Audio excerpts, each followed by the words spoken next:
I just have to take my watch off my ankle. Why is the watch on your ankle?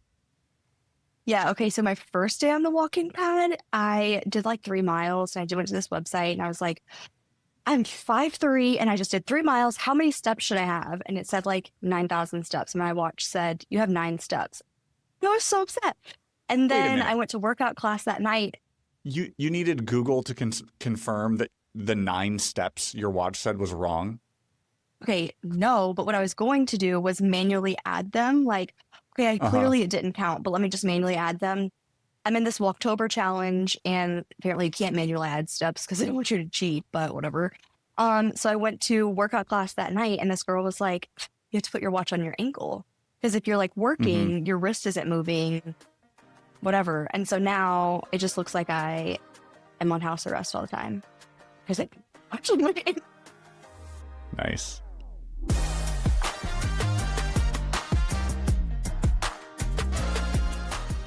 Hello and welcome to another episode of TPO Explains. I'm Joe, podcast producer here at The Pour Over, and I'm here with Jason, our founder and editor-in-chief, and Kathleen, our managing editor. So here's the idea behind the show. Our readers share which topics they want us to explore, and we bring that to the podcast. Today's winner? Tariffs. I thought this was old news, guys. Surprise! It's back. It's back, and, the readers want to know, so we're here. All right, Joe, hey, it's old news. You should know. What is a tariff? All right. I went to the farmer's market recently, and so I was thinking of some anecdote that I could try and make this relatable. So I was thinking, all right, I'm going to start a lemonade stand at the farmer's market.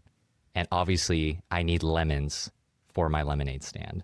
So I have my wholesaler supplier, Jason, is my wholesale dude who provides the lemons. So Jason gets these lemons from Mexico. And let's just say the Trump administration slaps a 10% tariff on Mexico for these lemons. So I don't know if this is right or not, because I have not done any research on this, but I imagine my wholesaler, Jason, would need to account for this 10% tariff because his supplier in Mexico is getting hit with this from the United States of, hey, if you want to sell your lemons here, you got to give us 10% to the government. So then I'm imagining Jason's going to slap me with a 10% tariff, and I'm going to need to consider what that's going to do with my cost at the farmer's market. Close. Are you 5 in the lemonade stand example? No. And next year you'll be 6? That's right. It's a surplus. Okay, so very close. If you're buying lemons from me and I'm buying lemons from Mexico, and there's now a 10% tariff on lemons from Mexico, then I need to pay, let's say a lemon is $1. I pay my supplier in Mexico $1. I then pay 10 cents to the U.S. government. So the supplier in Mexico is not paying the U.S. government or making any more money. They're not making any more money. The Mexican government isn't paying the U.S. government any of that. It is me as the importer that is paying my local government, the U.S. government, that money. And then I can decide what I do with it. Maybe I just eat that price hike and I continue to sell you lemons for whatever it is.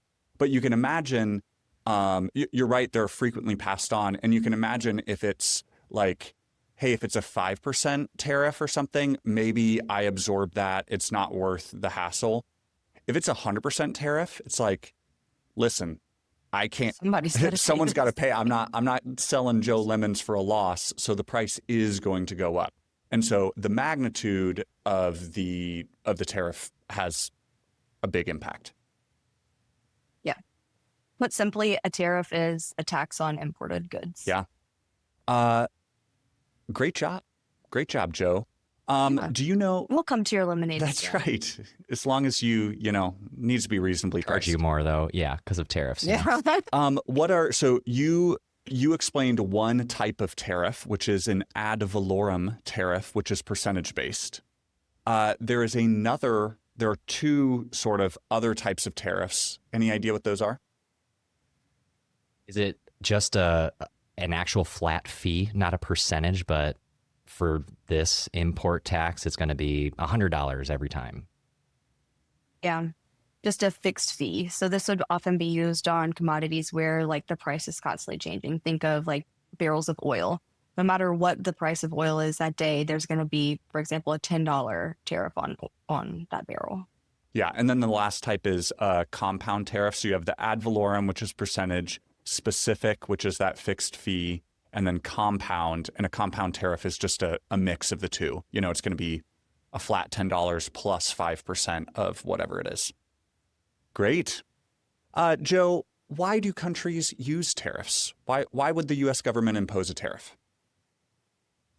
I feel like when it's in the news with the United States and the Trump administration, there's negotiation involved of like, hey, we feel like you've been taking advantage of the United States, and we want to impose this tax on imported goods from you because we feel like we've been pretty much taken advantage of. So there could be some geopolitical relations of making things feel more fair in a sense, would be one reason. Yeah, there's really three main reasons why governments would use tariffs. So it used to be more of a like revenue generation stream for countries. Actually, before income taxes were a thing, tariffs generated like half of the US's revenue. So before 1913, tariffs accounted for half of US revenue. The second way they could be used is to protect domestic industries. So if suddenly it costs a lot to get lemons from Mexico, then maybe the US lemon industry will be a booming. And then the third way would be foreign policy. So to pressure other countries. And again, because the tax is not from that other country, it's not a way of saying, hey, China, you have to pay us more. It's really just pressuring them to change their ways because their stuff won't be bought potentially because it'll be too high or cost too much. So really, when we hear about tariffs in the headlines these days, it's mostly foreign policy with a little bit of protecting domestic industries and maybe a little bit of revenue generation sprinkled in. Okay, so with that idea, Kathleen, with those three reasons, it begs the question, I'm curious, do tariffs actually end up helping or hurting our economy? Kathleen? Depends on who you ask. What? I think he was asking No, me I or think Jason. he said Kathleen. So are tariffs good? Are they helping? I am not an economist, so I don't know a meta answer for you, but just like most things, there's going to be like proponents of it and critics of it. Most lately, you can see like there is revenue being generated from these tariffs, the ones that we're experiencing currently. So some people could look at that and be like, oh, it's a great thing.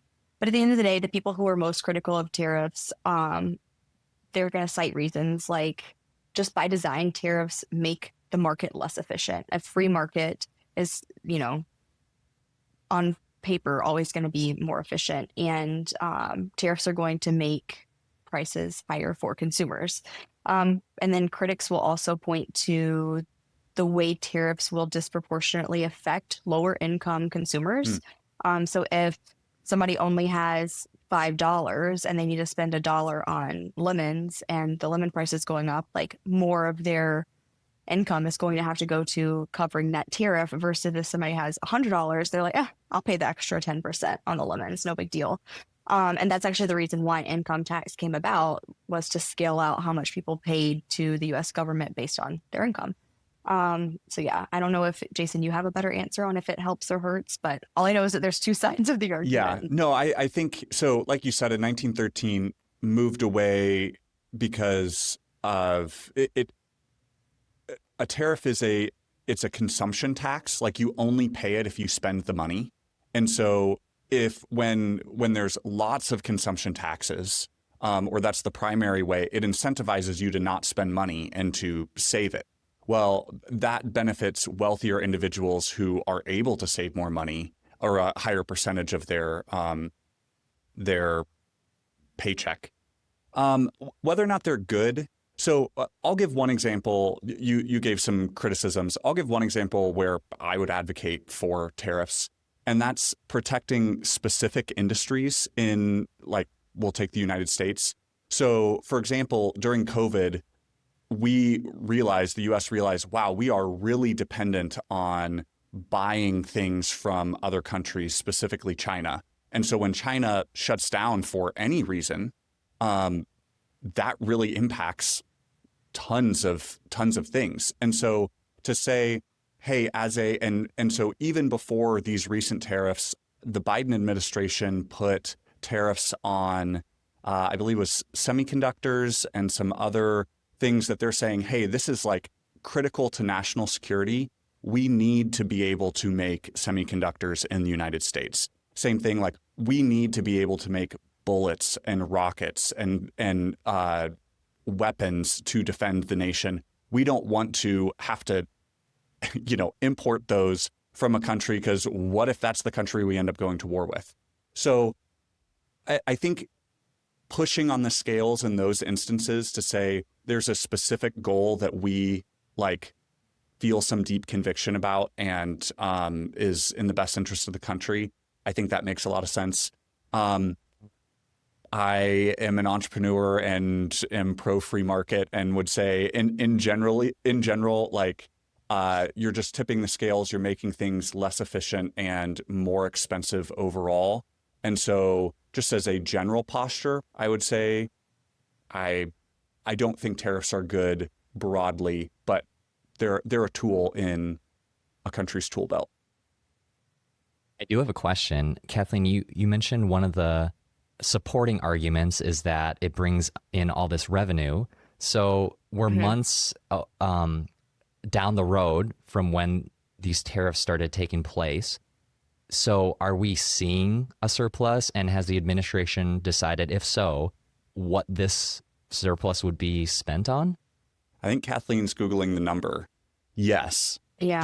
There's been a lot of revenue for the U.S. government.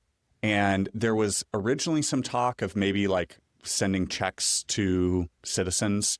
But I think the most recent headline I saw was that it was going to be used to pay down debt, national debt. But it is, there's real money on the table, billions of dollars. I don't know, Kathleen, if you're able to find a more specific number. Okay, so I'm looking at bipartisanpolicy.org, which hopefully is a trusted-ish, I don't know, neutral-ish source. And it says thus far in 2025, there has been $194 billion in revenue from gross tariffs. That sounds right. Feels like a lot. No, that feels like it's probably around the right number. So for context, in 2022, that's the next highest year of tariff revenue, and it was $90 billion. So $100 billion more in revenue. And the year's not over. So a lot more. Year's not over. Well, it's comparative, or comparable. It goes through the 199th day of the year, which I guess today is. Happy 199th day of the year, guys. What a thrill. Don't fact check that. And same to you. As of October 14th. Great. Must be at least be the 201st day. Now we missed 200. Joe, how do you feel about tariffs? Do you feel like you get it? I feel like I get it. I think the big hinge point, obviously, in my analogy that I missed was that it ends up landing on the supplier. The supplier's the one, if you're importing that good and there's a tariff on it, you are the one responsible for paying that tariff on it. So that was helpful in understanding the mechanism behind it. Yeah. Kathleen, it was a big hit last time. We can let you loose. For me? For you. Yes. Rave reviews from you to give you time to do some fun facts. We need to get a little hourglass, 90 seconds, but go. What's something fun? Okay. All right. Fun fact about tariffs. Okay. Have you heard of the chicken tax? Anybody? Raise your hand. That's what I thought. Sorry, I'll give you more time. No. Nope. Okay. So the chicken tax was a 25% tariff on imported light trucks. So not light trucks after power goes out, but Well, trucks, like, Not heavy whatever. trucks. Yeah, that. Okay, so this tariff originated in 1964, and it was after European nations had put a tariff on American poultry because they wanted their own chickens to be more popular. So then the US was like, well, we don't like that. We're going to do our own tariff. So it was a 25% tax. But why was it on trucks? It's because Germany was involved and Volkswagen was involved, and they had this like light truck that we were importing. Anyway, so it's actually credited with protecting the U.S. auto industry because it's still in place, allowing U.S.-made trucks to dominate the auto market. So the U.S. auto industry, actually, the union was involved. Like, because of this, the union became a bigger part of the auto industry. It's just interesting to me that like a chicken tax has led to a stronger U.S. truck market. So some foreign country imposed a tax on U.S. chickens, and then we retaliated by taxing not heavy trucks. And it's still around. And it's why everyone has a F-150. Pretty much. It's like a part of an original, an executive order from 1964, and parts of that have been lifted, but the one on trucks specifically has remained, and that's one of the longest standing tariffs. Okay, so that sparks something. Another criticism of tariffs is exactly this, that they just stay in place forever. That, well, one, they spark retaliation. And so it's not like you say, hey, prices are going to go up this much and we're willing to kind of weather that storm. What's like, well, they then retaliate and it gets out of hand. And then also it becomes very hard to repeal politically, to repeal these things, because right now I'm presuming if we went to remove this tariff on light trucks from Germany, Ford would feel some sort of way about it, even though the original reason for it has gone. So another criticism of tariffs, but also who knows the revenue generation and all the good things that came from it. Yeah. Is Kathleen still on the clock, or was that your one fun fact? I think I'm out of time. I burned it. You're welcome. Well, with that, let's move on to the Christian perspective. What do you guys have for me today? I'm thinking through tariffs and just like how I see them in the headlines, and really it just kind of makes me feel like I'm not in control of as much as I think I am on any given day. And so the eternal perspective is just that if things are out of our control, the economic negotiations, whatever, we can still reflect our faith in Christ and encourage others. So in the face of uncertainty and change, we want to seek to reflect the peace of God. It surpasses all understanding. Yeah, I think my mind also went to an eternal perspective. And this just feels like such a classic thing of like, man, it impacts people and it can be frustrating and we have opinions. But when I think about what I will care about and wish I would have cared more about in 10,000 years when I'm in heaven, it's not, chicken taxes. It's not chicken taxes. And saying, hey, if you're in a position to be able to change the chicken tax or set the chicken tax, then I think this is something you should think a lot about and advocate for. But for me, who has very limited control over this, I think understanding how it impacts me and moving on and not letting it stir up anger and strife. Love it.